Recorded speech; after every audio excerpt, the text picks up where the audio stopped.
Here we go. Episode 1 of the Football Summit, the real one. Today we're talking about the real club and not just chatting about everything football like last time. This time we've had a couple of hours to analyze AFC Ajax, the real surprise of Champions League football this season. Something that we all like to talk about. I think it's something that football lovers really enjoy. So, what are your expectations of this episode, Emanuele? I think, first of all, I think, when you talk about a club like Ajax, all the football fans all over the world are interested because it's something is special, it's interesting, and you can. For me, I can learn a lot about that in every aspect, and I think the people that like football they think the same. So, what are you going to present to us today? Do you want to start with that? No, but you can just tell us a little teaser and No, we have, like you said, we had the time to analyze a little bit, and I watched a couple of games, and for me it was very important to see how they line up, and how they move, how they try to build up. I think in the modern football, this is a big trend building up from the back and with the center backs. Everyone with good feet can play football. And that's very interesting. And Ajax has a lot of variations how to build up, and I really like that. So I gave it a closer look, and then ready to show you some things. yeah, and as many might know, Ajax is one of the most classical clubs of European football. It has always been a big club, but obviously now when all the Premier League clubs and La Liga, Serie A, they are all so rich. Maybe you'd fear that Ajax wouldn't really could compete with those kind of clubs, but obviously they have. This is this is not the first time in modern history that Ajax really compete on a Champions League level. You remember a couple of years ago how it ended. So Mm. Yeah, I think that was very, very, very impressive.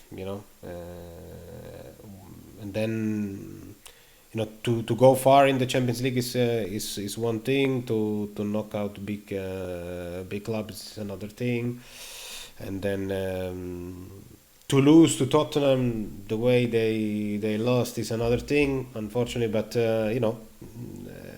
very, very impressive work, and now if we look at Ajax, and they lost basically all the big players, and they are still there and still competing. That's something for me is just that's work.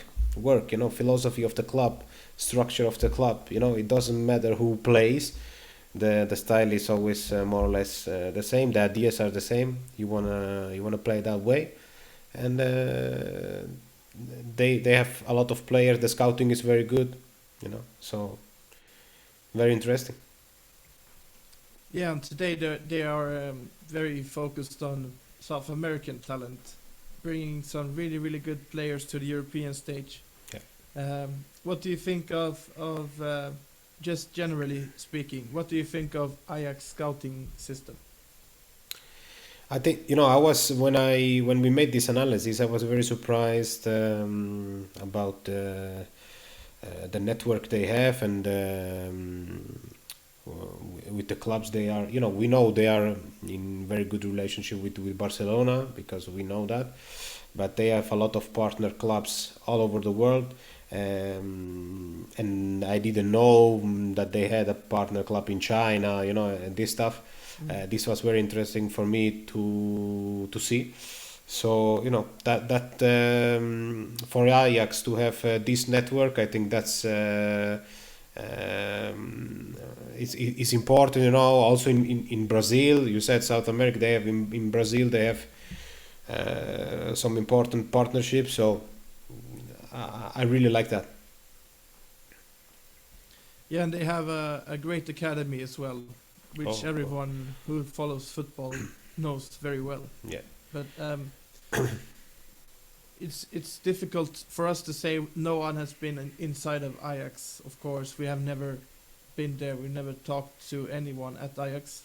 But if you look at the results of their academy, I mean, we go back to this terrific season with the Champions League semi-final.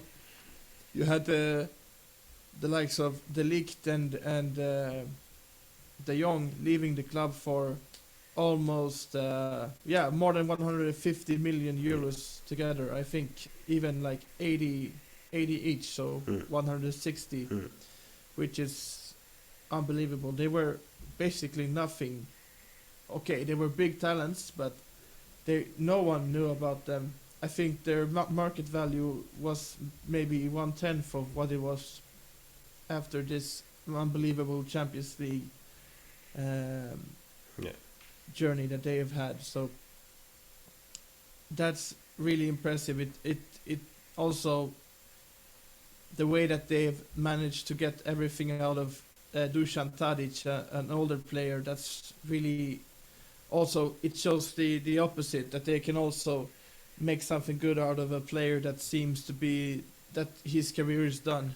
No one thought that he would be on this level again. So I think that's also a parallel you have to look at, because obviously often one club is very good at something, either to be developing players very well or to be signing very good middle-aged players, and I think they've done a little bit of everything. Look, I think if you look at these clubs that have really good, the scouting system, we can go to, I don't know, to Porto, Ajax, all these clubs, this they have fantastic scouting system, but what Ajax, and you bring up new players, young players, good talents, academy players, I really like that. But what Tadic did, or what Ajax did with Tadic, playing him as a striker, then maybe false nine, something like that, then on the left wing, he could play everywhere, and he did brilliant for this club. And he was a big leader, exceptional, and he's still doing his job. He's fantastic. I really like that. Yeah, him and Daley Blind, and also David Klassen. I don't think Klassen was there back then, but what they've done now is mostly down to I think their leadership as well, because they are three really, really good players, but most of all, they love Ajax, and they are willing to do everything for the club. Daley Blind, he was not so successful at Man United. We can see that he was not quick enough for that league. I think that was the main problem. But he is a brilliant footballer, really good feet, a brilliant mind, and he knows really what will happen before it happens. So he's an anticipating centre back, and not so physical and fast, but still fast enough, I think, on this level. So he brings a lot of experience. His leadership also. Yeah. He played Champions League, he played the Europa League, he played in the biggest club in the Premier League, So he played center back, he played left back, he played even as a number six. You know, he brings a lot of experience to a club that works mainly with young player with talents that you have to develop, and I think to be on their side, to have a chat maybe before training, during training, maybe that's big value, to the club. Same for Tadic, Klaassen, all these players. But who do you think is the next generation Bandiera for Ajax? Do you believe there is someone a little bit younger that will become one of these players, or will most of these players take another step and get out in I think yes. I think it's difficult to I just have to clarify one thing. Bandiera is a player that is Italian. It means a player that really loves the club. Maybe he stays there for his whole career. Maybe he can come back from another club, but obviously to stay there for his whole career is the main part. Yeah, that's Maldini, Javier Zanetti, Del Yeah. Piero, Totti. This is Bandiera, okay. But no, in modern football, unfortunately, I don't think that. Maybe it can happen, but I don't think that it can happen at Ajax because that's the same I said before for Porto. Porto is having a lot of talent in the last 20 years, but obviously no one is staying because these talents they move, and like you said, Frankie De Jong, De Ligt, all these players, Ziyech, all these players, they move because it's normal, it's natural, and so will the next generation or the players that are now becoming very important for the club, and we have a lot of names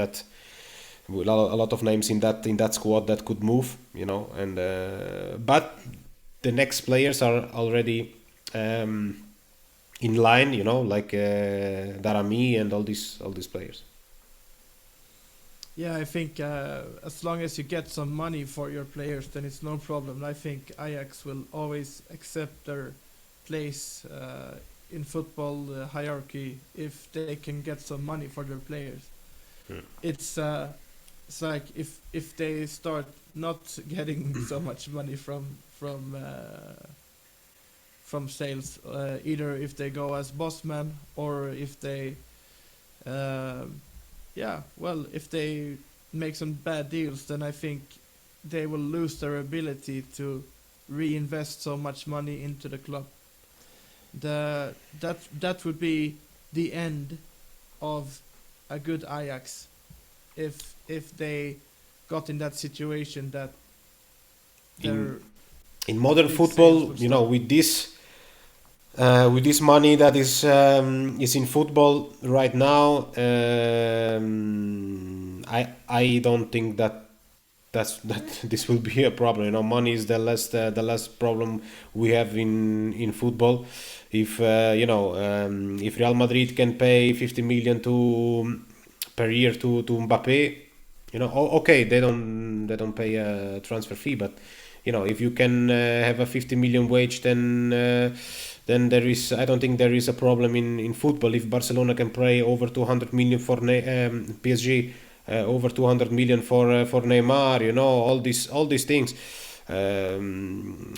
people will people in football will always um, set that to another level. Now we had, I remember when Ronaldo, 100 million for Ronaldo, to now we are over 200 million, and what will be in 5 years, in 10 years, so these players will have an incredible worth for clubs. We're seeing we don't have to talk about this for so long, but we're seeing a revolution where you loan players and you pay for them over 3 or 4 years time, Mm. instead of just buying a player straight out for 200 million Mm. or 100 million. They pay like 30 million a year for a couple of years. And I think that might be a little bit threatening to these kind of clubs, because they won't get the same ability to reinvest their money into the squad on a short term. On a long term, of course, it's the same money, but that might hit to a little, a little bit smaller clubs like Ajax and PSV and Feyenoord. They need their money, and the Bruges of Belgium. They need their money. That's really important. So, but the thing that we forgot to get into is their rich history. Mm. I mean, they've got 35 league titles in a good league. You have 20 cups, and you have 4 Champions Leagues. And apart from that, a Cup Winners' Cup and a UEFA Cup Gold. Of course, most of these European titles are from a different time, but they could have had one in 2019 as well. So it's a big club.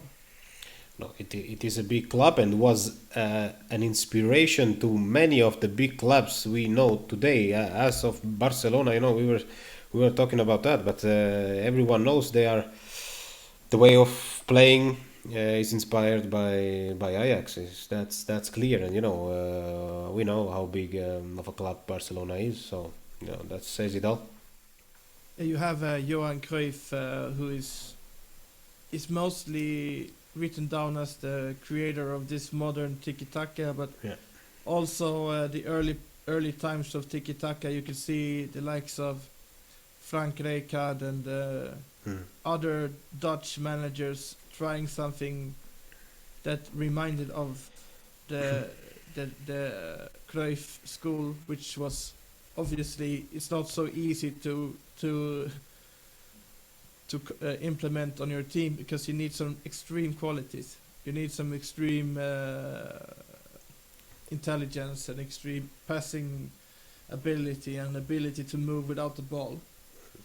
That's what we're going to get into in a minute, but maybe we should go into the real core of Ajax, the youth academy,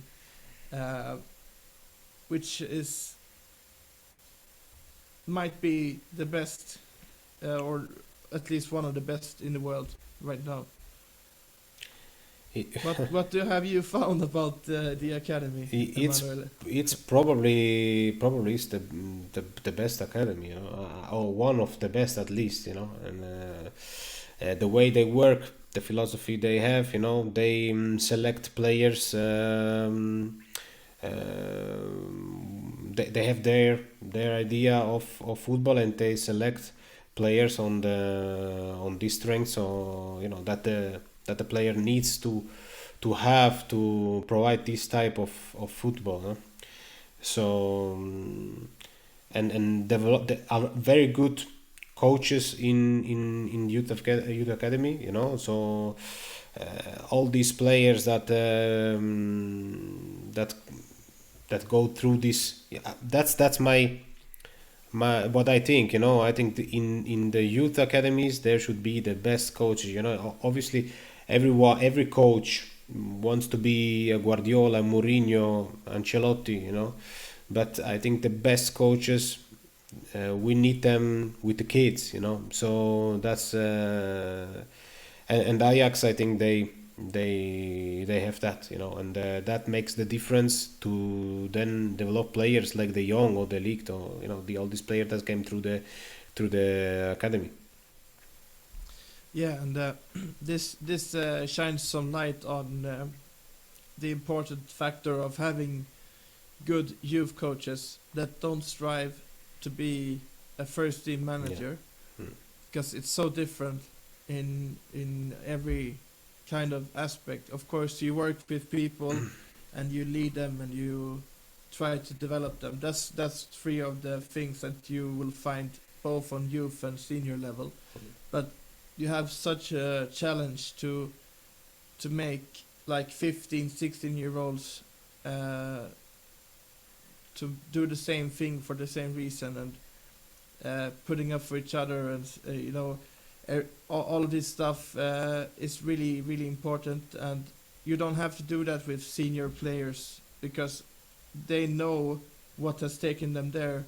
It's hard work and to listen and to do everything you can. Of course, there will be some difficulties with senior players and star players that wants to have it their way, but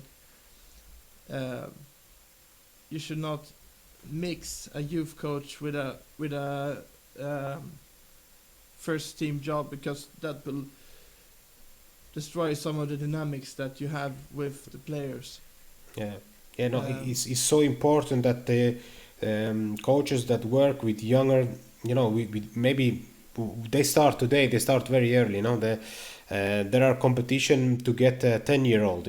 Between clubs, there is competition for a 10-year-old, for an 8-year-old. And on this level, you just have to care about having fun first of all, and uh, teach them how, the club philosophy, club idea of playing, and they have to be convinced that football is played that way, and I think Ajax is a big example for everyone in that. you have a better view and better experience of youth football than I have from your coaching experience. And then I want to ask you about the tips model that Ajax and many other clubs have developed. Mm. It's it leads up to a passport, so to say. You get an Ajax passport if you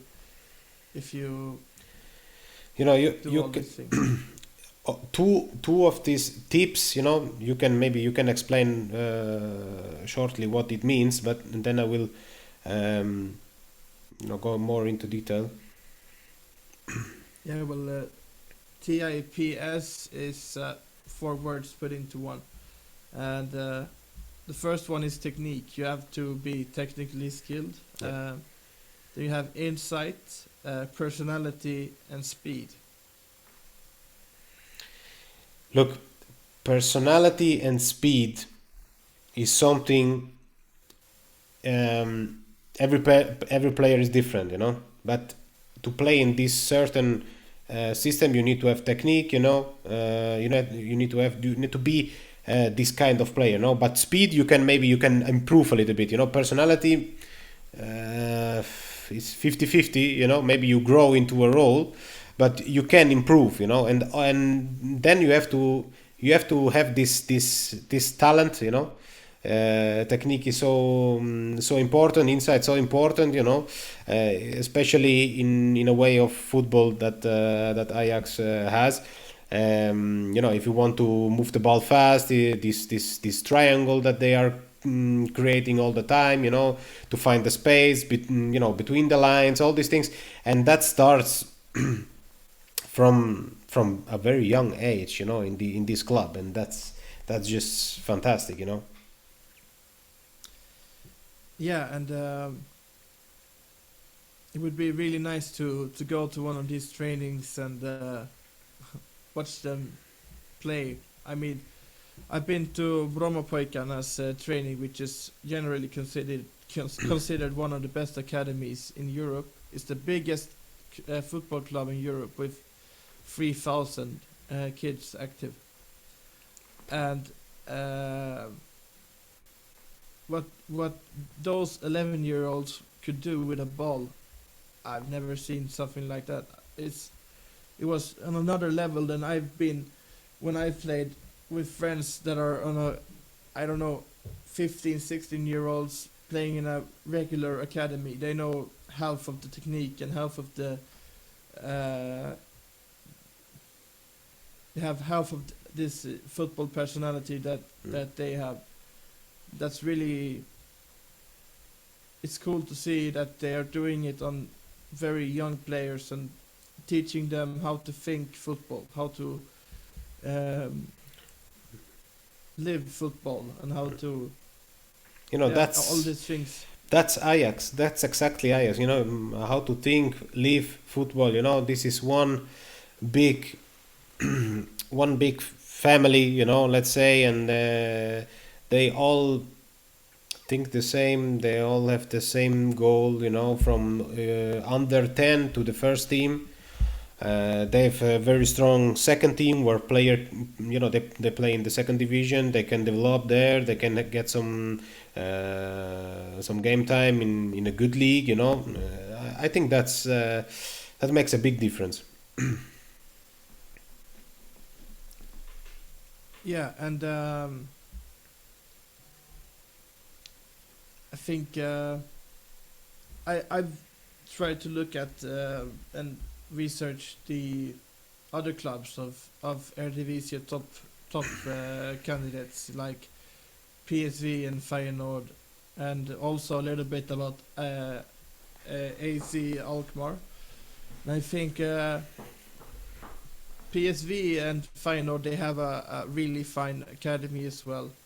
Not as refined and defined as Ajax just yet, but I think if you look at the PSV is really really in the race. They can win the league, no problem. It's Ajax. They are a little bit ahead, but stranger things have happened than that if Ajax were to lose it to PSV. And I've really noticed that PSV squad is full of young Dutch players. They are more like focused on buying players from other clubs in the league and developing them from young age. I can see that they are full of Dutch players with some influences, and that's from abroad, and that's a little different from Ajax, who of course they have a lot of Dutch players, but they sign loads and loads of players from other countries to try and develop them in their culture and surroundings. So I think there is a big difference between the big two. I mean, you have Feyenoord as well. I think they've fallen a little bit from these clubs now. They used to be as good. Yeah. Now they even lose Bandiera like Steven Berghuis to Ajax. That says it all. He's a big fan of Feyenoord, and he still goes to Ajax. You know, sometimes in footballs there are things that we don't understand, or maybe the supporters and fans don't understand. But yeah, he's a very important player for Ajax. He's a starter, you know. So it's clear that Ajax wanted to bring him in, you know, and he's making a very good job at Ajax. So I was not surprised that they wanted him to you know, to be part of the club. But I think in this league, yes, they are close, but you know, you have this something, you know, in the air around the club, you know, that it says you are at a big club. You arrived at the biggest club in the country, you know. And that will always be like that, even if you, I don't know, if you are for 5 years you don't win the league, you're still the biggest club in the league, you know. For me it's the same, or it was the same with in Serie A, with Inter, you know, with Milan. The status is so big, you know. Premier League, Man United, biggest club of the Premier League, one of the biggest clubs in the world. Okay, then maybe had some couple of rough years, you know, still the biggest club in the world, or surely it is of the Premier League. So you know, that's the DNA, you know, of the club, and the status that it gives you. So it's natural that for players to want to go to these clubs, you know. So even if in the same country, even if you maybe are a bandiera, like you say, you know, but it's like that.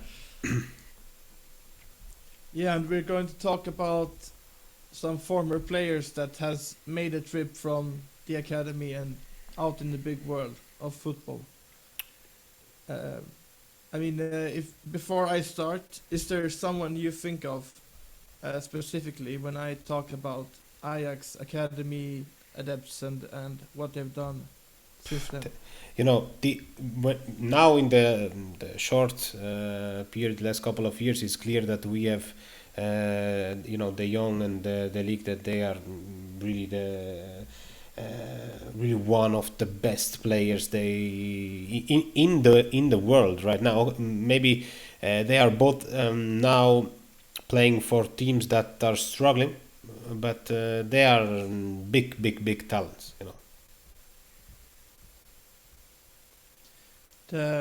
We've seen some record Ajax sales the last couple of years.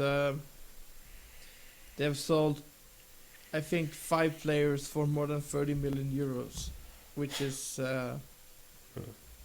yeah, that's special. You have Donny van de Beek, you have Davinson Sanchez, you have Ziyech, you have also the top two that we've talked about a lot before, the Young and the Ligt. If you combine these 5, then you have a pretty hefty sum. You'll have it's about 280 million, so give or take a couple of million. So yeah, it's obviously that's club changing to have that kind of money. It is, but you have to invest this money in the right way. And they sold these players. Basically, they sold it all of them together. And then you have half of the squad missing, and you have to replace them. And how do you replace them? And how does the manager work with these replacements? We see teams, big clubs today, spending every summer, every winter session, to improve something, and it's still not working. But at Ajax, it doesn't matter who is, taking the place of another player, or you can bench one, start one, no problem, sell one, no problem. It's still the same type of football, and I think in this football today, yes, they make a lot of money, Ajax, but they don't buy a player for 50 million, so. And one of the best players that has left Ajax Academy in the last 10-15 years is back in football after 6 or 7 months out, which is obviously Christian Eriksen. A pity he didn't go back, and he signed for Brentford. I could go back. Yeah, but Brentford is a Danish-owned club, so yeah, that's why I think.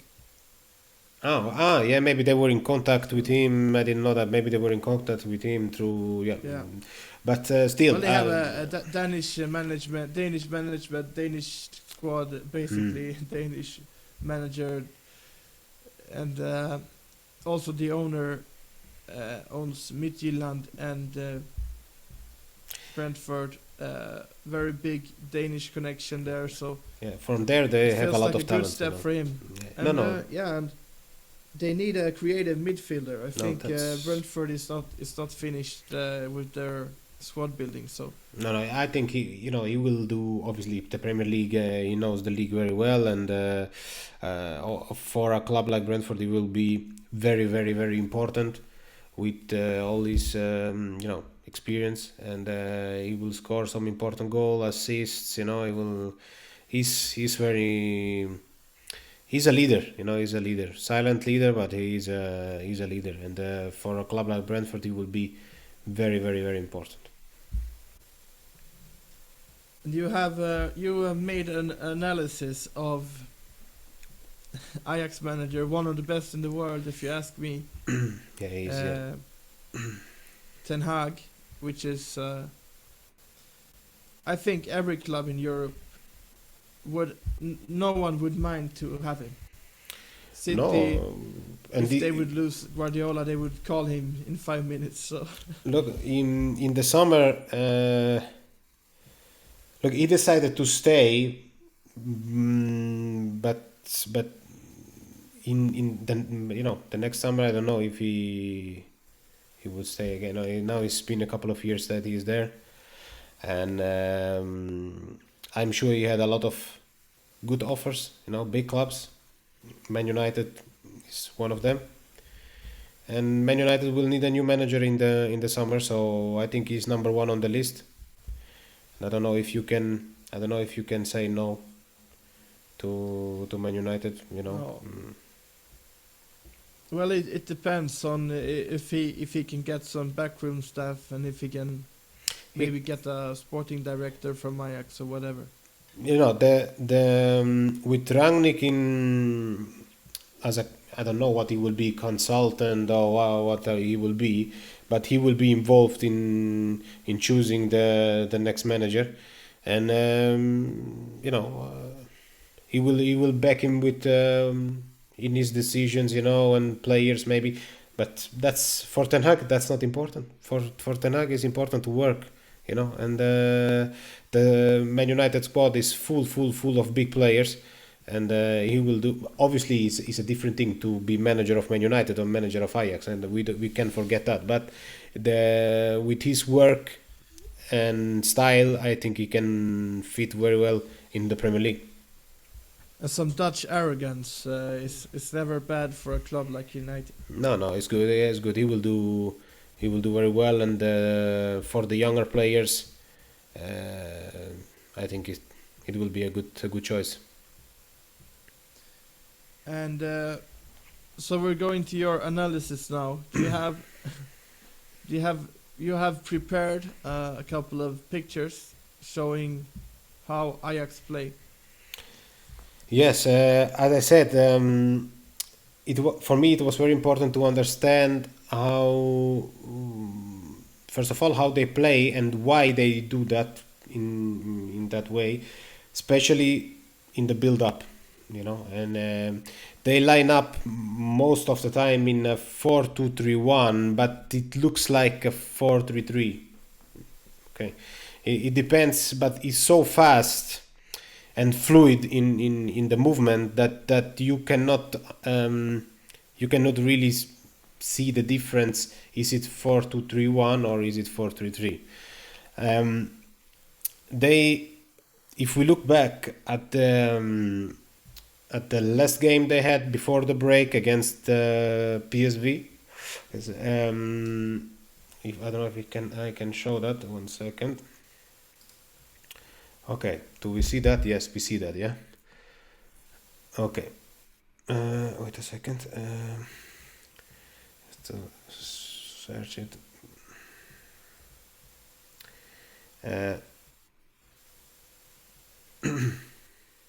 Okay. Now people can see that. Okay. You can see the lineup. Here is lined up as a 4-3-3. Okay. But it's, for me, from my point of view, it's not, or not. It's not always a 4-3-3. Okay, it will change on how they set up. So they set up basically with 2-1. So two center backs, and in this case is Alvarez, who comes close to the center backs, to get the ball, and this looks like this. I will show you that.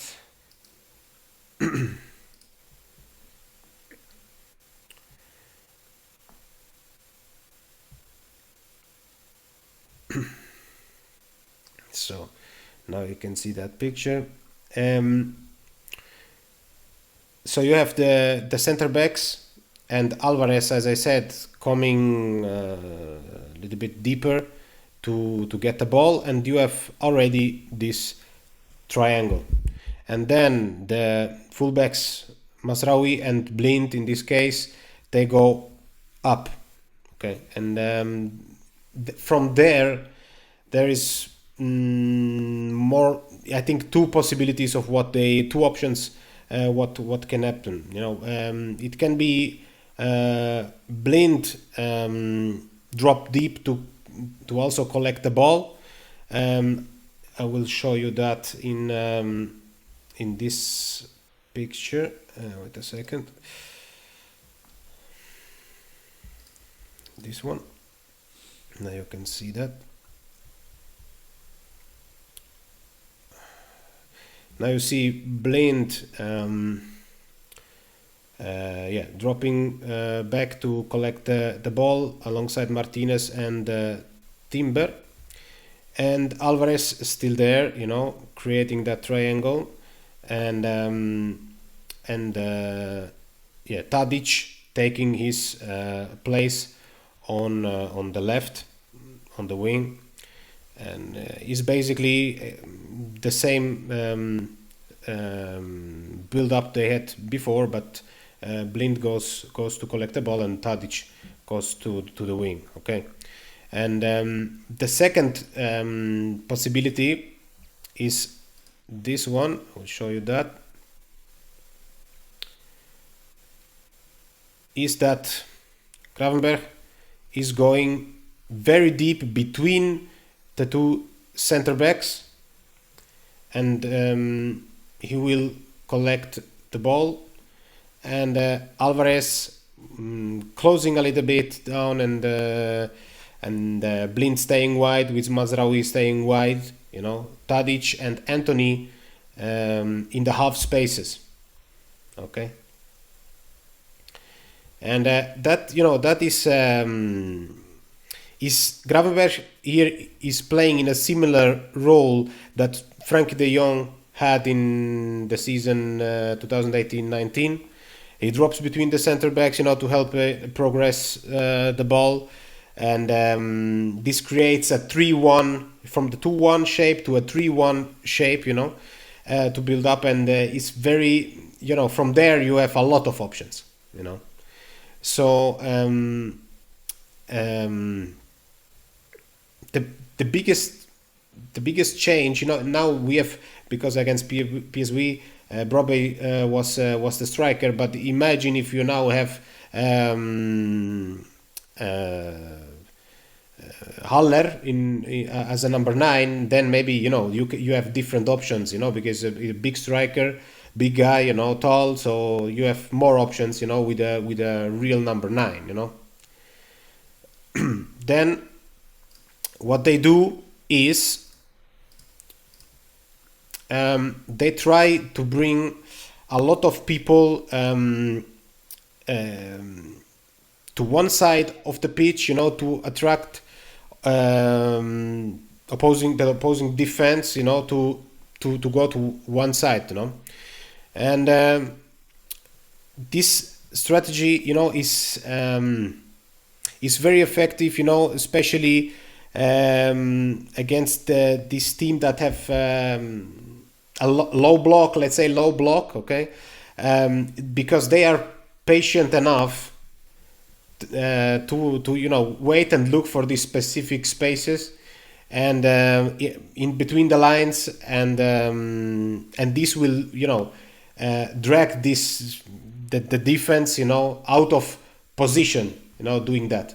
And this is a killer, in this case. If you have the ball, you keep the ball and wait, then it's a killer for this deep, because the defense of the opposition, they can never move as fast as you move, and they will never be in one line, they will not be stable, and then these things will happen, So I think that's very good, but they will.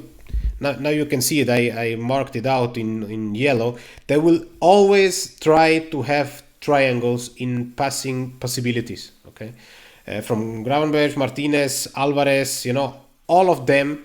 They have always a passing. Oh no, not one, but more than one passing possibility, and that makes they can combine. They can. Maybe they are one of the best teams breaking down to these low blocks, and doing that they have very big chances of doing that.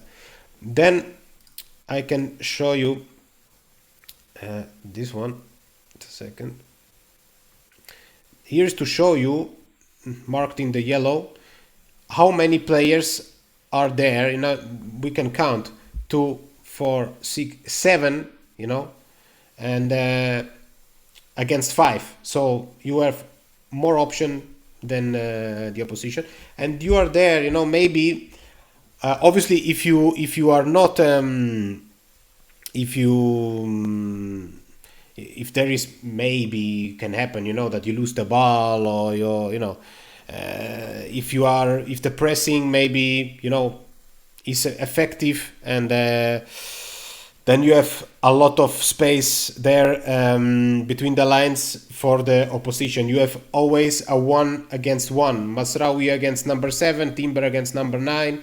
If there is a change, maybe from let's say the number 6 or 11, they win the ball and big change of play, you know, and then there is 1 against 1. You know, maybe that can be very dangerous to concede these counter-attacking opportunities. And if you are not doing it right, you know, if you play a lot of times this way, the opponent, you know, they will know how to defend, or they know in theory how to defend, and maybe Ajax here needs, if they lose the ball, the go and gegenpress and recover the ball after a couple of seconds. If not, they they concede very dangerous opportunity, a counter-attacking opportunity to the opponent. But just to say, Ten Hag's Ajax is, you know, on the tactics is, I think, so complex, you know, and it's exciting football, you know. Maybe in this Champions League, one of the biggest surprise, you know, on how they play, how they do these tactics. But I think overall very, very strong team, and a lot of variations on how to play. And you know, who knows, they maybe will have a very good way, another deep run in the Champions League. Who knows? They have a game against Benfica now in the quarter. No, not quarter. Last 16. So yeah, maybe they will win that game pretty easily. I think if they just do their thing, then no problem. They should do it. Yeah. But my view of Ajax is that it's really, really impressive that they have conceded like 10 goals in, if we count Champions League and league football so far. So both in the Eredivisie and Champions League combined, it's about 10 goals, more or less. And if you see the tactics that you have shown us so brilliantly now, that it's impressive that I try. Are not they are not so exposed as, or at least it doesn't show in the protocol of goals and conceded goals and so on. No, I think because of the you know, if you stay with you know, obviously you cannot stay with two only with the two center backs and the full backs moving up and no protection. You cannot play like that. But you know, to having this variation of bringing either Blind or Gravenberg, or you know, one of them to come with the two center backs, and you are three. Yes, you are 1 against 1, but is still, you know, three against 3. You can defend. You know, maybe if you are 2 against 2, or you know, 1, it's difficult. You know, but if you are 3, you know, I in the most of the cases, when Ajax has the ball, the opponent will not leave 3 attacking players up front, so it will be 2 most of the time. Yeah. And they move to one side, all of them. So there will be two. But that should leave them very exposed to losing the ball and then cross to the other side, and you'll be alone, one on one, as you said. Yeah, but still, it doesn't lead to as many goals as you thought. No, but you know, to make this first of all, you need to recover the ball and to play very quick to make this change. You know, on the other side, but still, I think it will be most of the time it will be a 3 against 2. You know, so you can defend. You know, maybe sometimes leads to goal, but mostly you are the dominant team. So. It's impressive because I believe that Mazraoui, for me, he's a good player, but he seems really vulnerable. It seems like he can put his foot a couple of feet wrong, and then everything will happen. Everyone will just run past him. He seems like that kind of player. I don't believe he's that disciplined. I think Blint and Tagliafico is more disciplined, but he's fast, really, really fast, and I think that saves him a lot of times in these critical situations that he often gets into. You know, but then you have Martinez is really, really fast. Yeah. As a centre back. Yeah. So. And he's really, really strong. You need to be fast if you want to play a very high defensive line. Okay, so there is no option. If you play with Piqué, then problem. You know, if you play with Martinez, then it's different. You know, but how many teams right now that play with three at the back or a 3-5-2? Like your Inter does, the players on the, you know, Perisic, does he defend? You know, he's a okay. Yeah, we can he defends, but only to the maybe I don't know. Not in his own box. Not in his Okay, on the other side, it depends who is playing.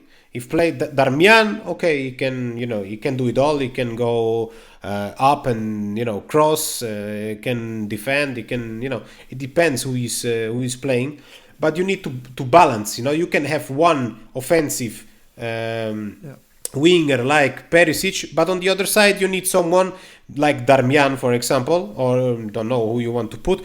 If in case he has to drop down, you have 4. It's nothing special, So yeah, that's what happens at Inter as an example. That Bastoni is basically a left back. He's basically a left wing back. So if Dumfries or Damian stays at home, then they will have a back 4 and a front 3.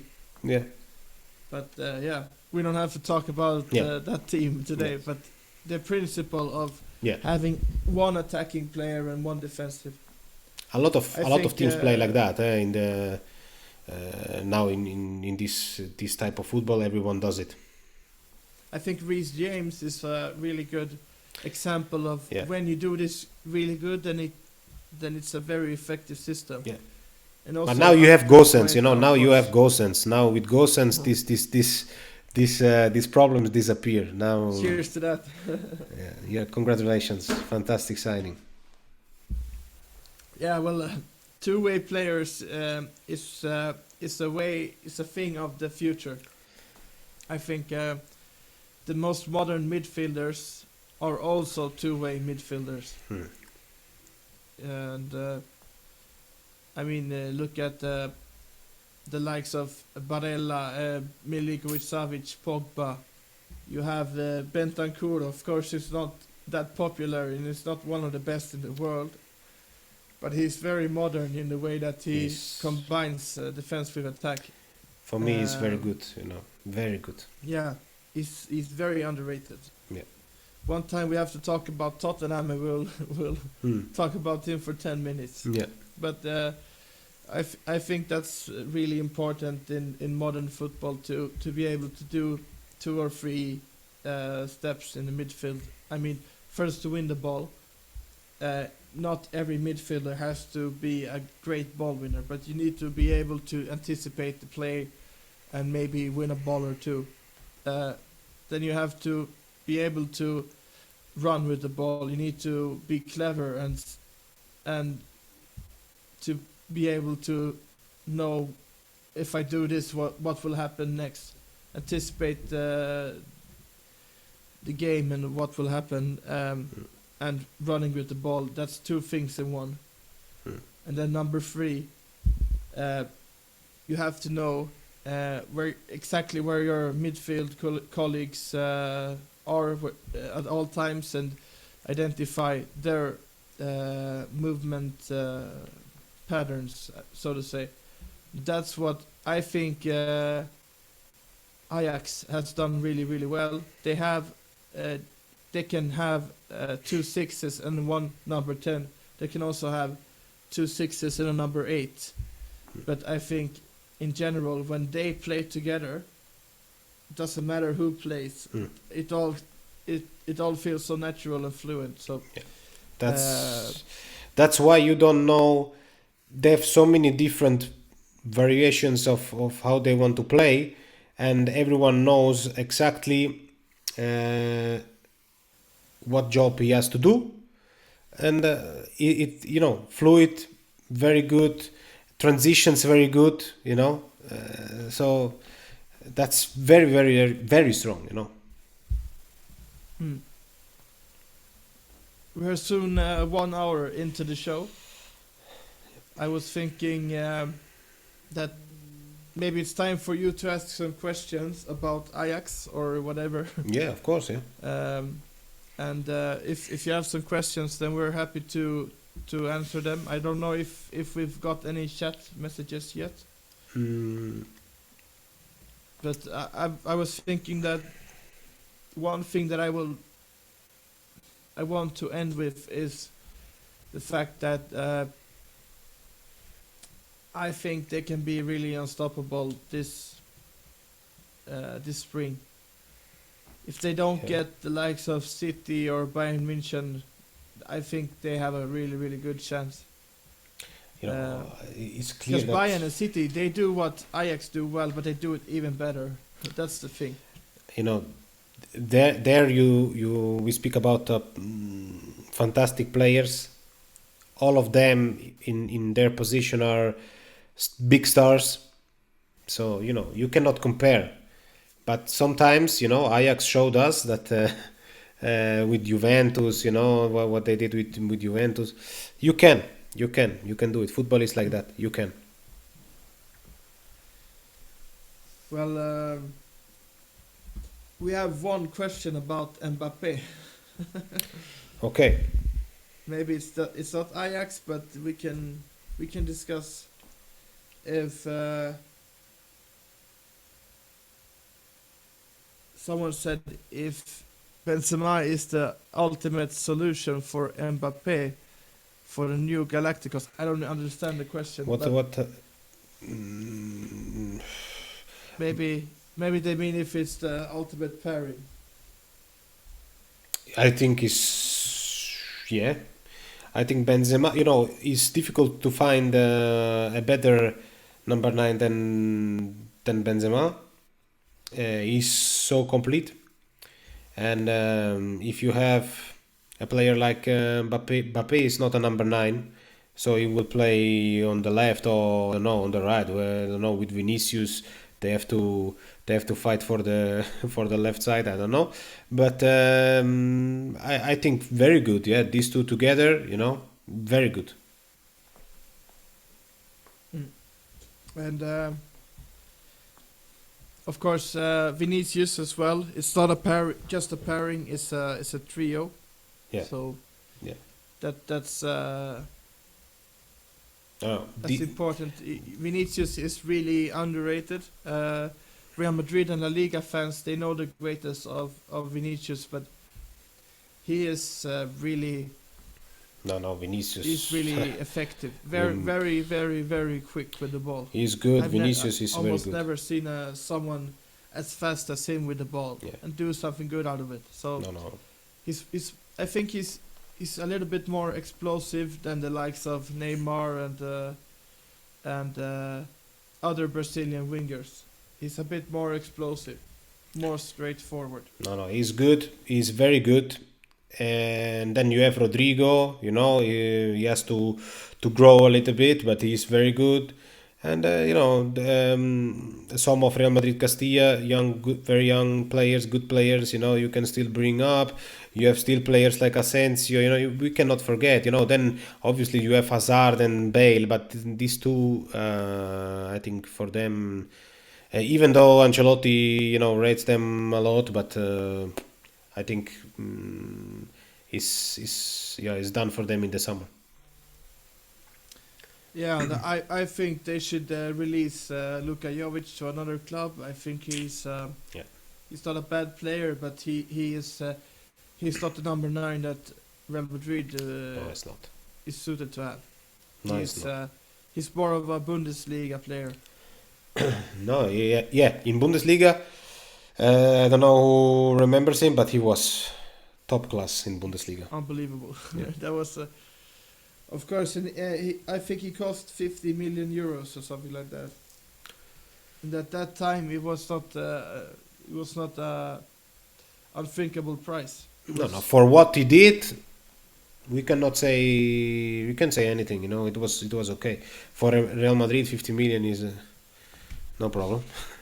So, but you can. He will not struggle to find a new club, and a good club because he's a good striker, Yeah, we can agree it was a poor scouting job from Real Madrid. Yeah, no, it's not for. Maybe he can play in La Liga, maybe, but not for Real Madrid. He's more of a Simeone player than Yeah. Ancelotti. Yeah. What I believe a Real Madrid striker is, it's not a pressing forward like he is. Jovic is a bit like, not a target, but a bit like a target, more than Benzema. We will have to see if Real Madrid will get Haaland. Haaland and Mbappe. Mbappe is for free. You just pay a big wage, and maybe you get Haaland. If you get both, then It's over. Yeah. We might as well stop watching football. yeah, that would be. Yeah. That's better than Neymar, Messi, Mbappe. Neymar, Messi, Mbappe, and I think so. you have Because Haaland, Mbappe, you have- and Vinicius.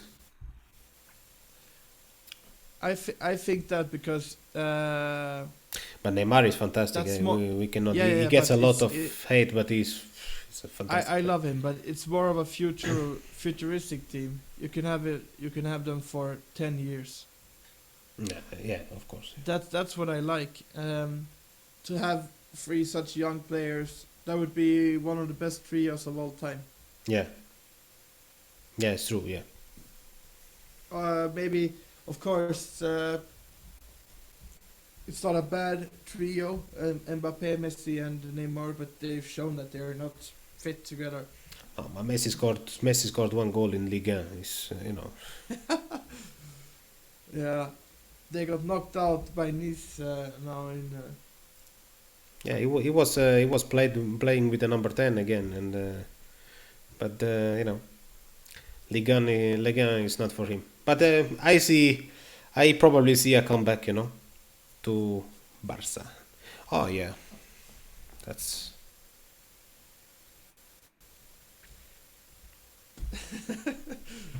It's the truth. Yeah. The only truth that matters. Mm. But maybe we should call it an end now at Yeah. 8:04. 4 minutes over 8. Yeah. Mm-hmm. I think it's been a great first real episode, Yeah. and I hope we can do some more in-depth analysis of clubs weeks to come here. Oh yeah, we will. Ajax, was very interesting, and I think for the people, as I said in the beginning, for people that like football, to give them a little bit of an insight in how Ajax does things. I think that's very very. It's nice, to see something different.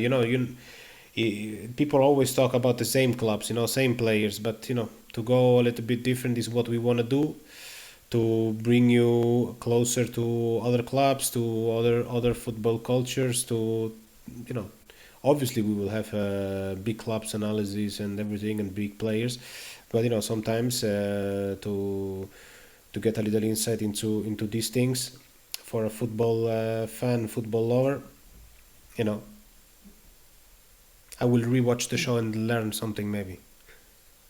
Yeah. In 2 weeks we'll have Real Betis as our club. Yeah, Betis. We can say that now. Yeah, we can say that. Yeah. And Betis is a special club. Uh, Really special. I think very special. A lot of history, and now very good season in La Liga, and very very cool players. I really like the squad, and yeah, will be a good one. Yeah. I'm looking forward to seeing you next time. We'll have a game of the week on Sunday where we will watch a game. We'll not be able to broadcast it, obviously, for some rights reasons, but we'll talk about a game that we'll choose on Sunday. And I have a suggestion for Sunday. Okay, And we'll see how you react. let's see. Let's hear. I think the game between. I thought it was this weekend, but it wasn't. Maybe Atletico Madrid against Barcelona on Sunday is the ultimate game. Yeah, interesting. Yeah, big game. See if is Aubameyang going to play? I don't know, but it's at 4 o'clock, so it's a really good time to see you here on Twitch again. Yeah, I like that. I like that. Okay, so that's decided then. Okay. We'll see you on Sunday.